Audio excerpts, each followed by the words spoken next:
We are within 24 hours of the trade deadline. All eyes are on the Mets and what they do with Justin Verlander. They also made another trade, sending Mark Canha to the Brewers. I'll be discussing all of it on today's edition of Locked On Mets. You are Locked On Mets, your daily New York Mets podcast. Part of the Locked On Podcast Network, your team every day.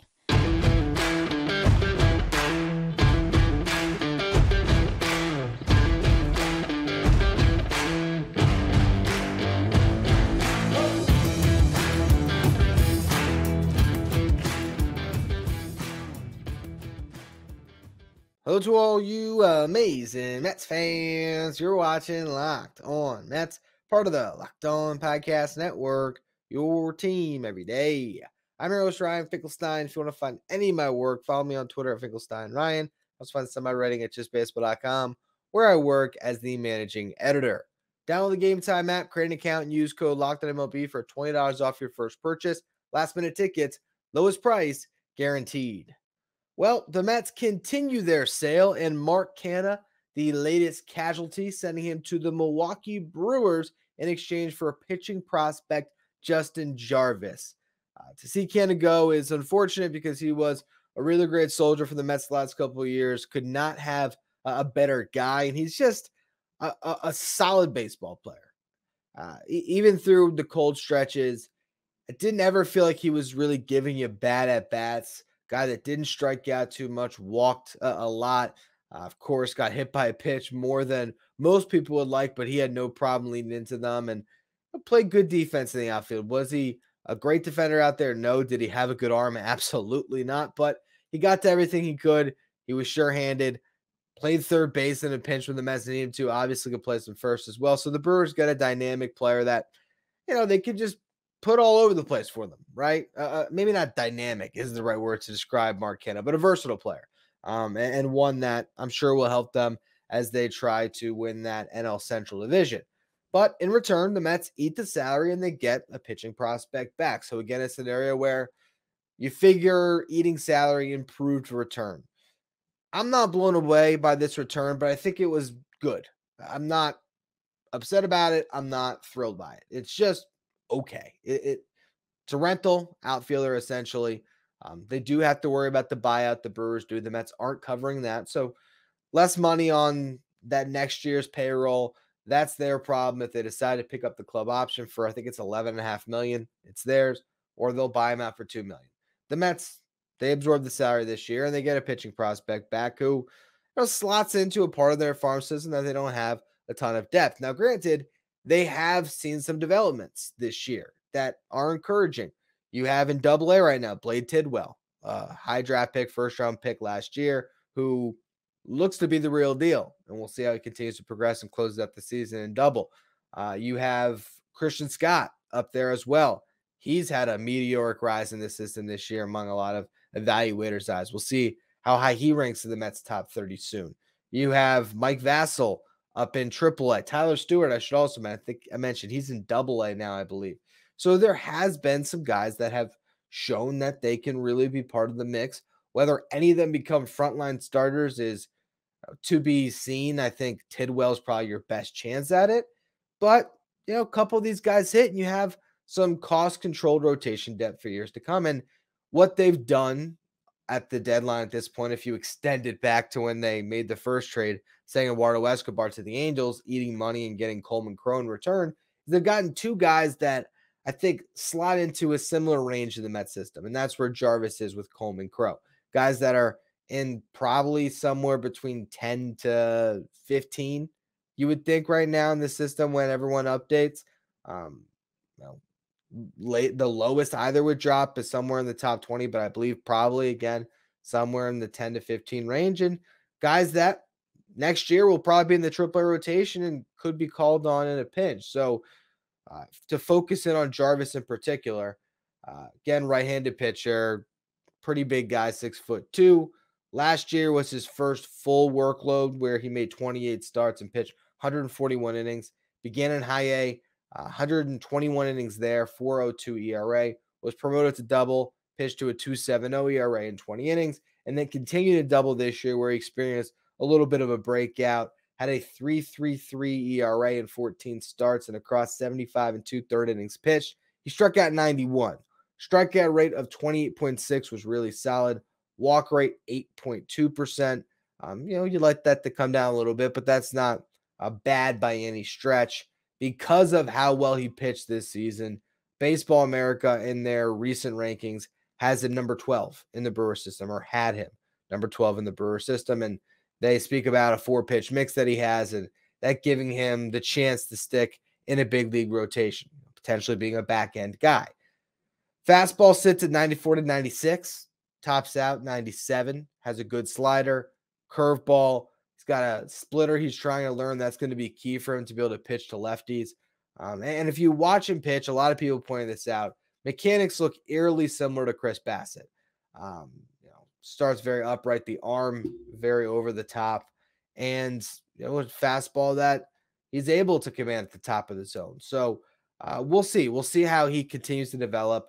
I'm not overly thrilled about the return, but you also have to set reasonable expectations for a guy that's been about an average player this year in Mark Canha. Yes, it's a market that has been absolutely a seller's one, and one that doesn't have a lot of position players on the move. So I had hopes that maybe they would get a little bit of a better prospect, but again, you can't really be upset about this. It's a good deal for them. Now he's Rule 5 eligible, which means the Mets will have to add him to the 40, but don't see any problem with that. I mean, you have a guy like Jose Budo, who's been awful this year, that you could take off the 40 and just plug this guy in. And I'm sure there's a lot of other ways to create roster spots. So that'll be something that I'm sure they'll work out, no issue. And we'll just see. We'll see how he progresses, how he finishes out the year. He did not fare well in his first couple starts in AAA. And also one thing that you have to note about his success in AA is he was pitching in the Southern League where they were using that tacky ball. They were trying to experiment with a pre-tacked baseball, and that allowed a lot of pitchers to have a ton of success.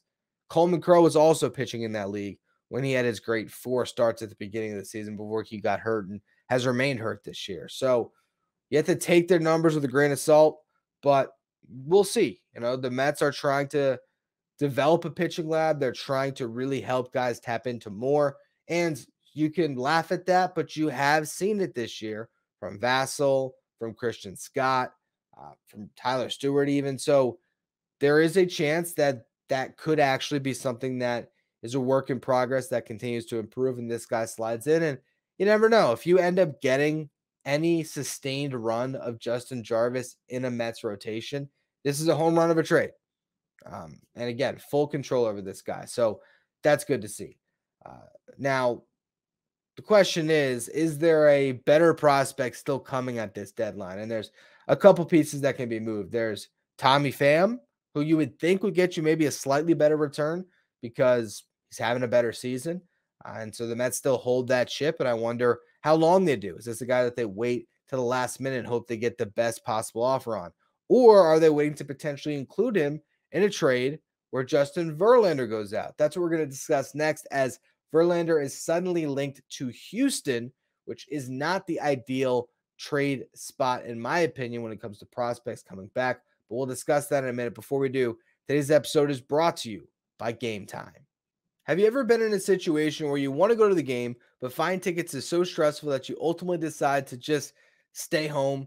Well, Game Time is a fast and easy way to buy tickets for all the sports, music, comedy, and theater near you, with killer deals on last-minute tickets and their best price guarantee. So you can stop stressing over getting tickets and start getting hyped about going to the game. The Game Time guarantee means you'll always get the best price. If you find tickets in the same section and row for less, Game Time will credit you 110% of the difference. It's the fastest growing ticketing app in the country for a reason. Get images of your seat before you buy so you know exactly what to expect when you arrive. Buy tickets in a matter of seconds. 2 taps, you're all set. Tickets are sent directly to your phone so you never have to dig through your email. And you can snag tickets without the stress with Game Time. Download the Game Time app, create an account, and use code LOCKEDONMLB for $20 off your first purchase. Terms apply. Again, create an account, redeem the code LOCKEDONMLB for $20 off. Download Game Time today. Last minute tickets, lowest price guaranteed. The New York Mets play the Kansas City Royals at 8:10 Eastern Time tonight. Catch every pitch of the Mets hometown broadcast with SiriusXM, the SXM app. Just search Mets. All right, Justin Verlander to the Houston Astros. You'd hate to see it. but it makes sense. Verlander very close to Astros owner Jim Crane, which has been sort of circulating lately as the Astros are coming up more and more as the destination for Verlander. And you'd say, okay, but the Dodgers can offer more. Justin Verlander has a no trade clause. And this makes this situation very, very complicated because if you're the Mets, you'd like to trade with the Dodgers. And there's already been some reports the Mets would want Emmett Sheehan. Now, will the Dodgers give him up is to be determined. But they need to get the best prospect package possible. You also heard a report today that the Orioles are interested in Justin Verlander. Is Justin Verlander going to waive his no trade clause to go play for the Orioles? I don't really think so. So, again, it gets back to Houston and the fact that he spent all those years there and would probably like to pick up where he left off. I mean, he could go defend a World Series title he helped earn this year. And that's got to be extremely enticing for him. Problem for the Mets, what do the Astros have that you'd want? I mean, there's Drew Gilbert, who was their first round pick last year, who hit 360 in high A this year, but has been struggling a little bit in double A. That's an outfielder they'd love to have. And there's other prospects that are performing well. The Astros system is not terrible by any stretch. There are some pieces, and I'll wait and reserve judgment until I see a package and then try to break it down and see if it was worth it. But it feels so underwhelming to not get a Dodgers top pitching prospect if you're going to trade Verlander. To me, the reason why you make the trade is because you find a pitcher that you can slot into your farm system, if not your big league rotation, because the Dodgers have a couple of those guys like Sheehan who would be able to be in the rotation in the second half here, not the second half, but in the post deadline, a couple months here. If you can't get a guy that you have at least some hopes for, that they could be a frontline starting pitcher, I just hold Verlander. And what concerns me about this is maybe this is a lot more of a rebuild than the Mets are letting on. They call it a repurposing. They said that they're still going to try to win in 2024, but maybe the Mets are just taking a step back. They're going younger, seeing if they can catch lightning in a bottle that way next year. And if they're in a position where they're in the mix, maybe then they add at next year's deadline. Or maybe all of this is a big game of chess that the Mets are trying to play. And they decided, look, we don't want to be in the old ace business anymore. So we're going to trade these guys. We're going to trade our rentals. And we're going to go out. We're going to sign Julio Urias in the offseason and get Yamamoto from the NPB. And that's our new big three atop our rotation. It's Senga, Yamamoto, and Urias. Obviously, Urias is the ace in that situation. And you're getting a younger pitcher to headline a rotation. Maybe that's the move. I don't know yet. But the idea of ceding to a Justin Verlander demand and saying, all right, Justin, we're going to send you to Houston. That's where you want to be. We're going to take back 3 or 4 prospects from the Astros, and hopefully one of them becomes good. It just feels like you're suddenly in a position where you had leverage, and Verlander's push to Houston and wanting to play for the Astros, and his no trade clause ends up working against you where you're taking less back in the deal. You're just trading him to trade him.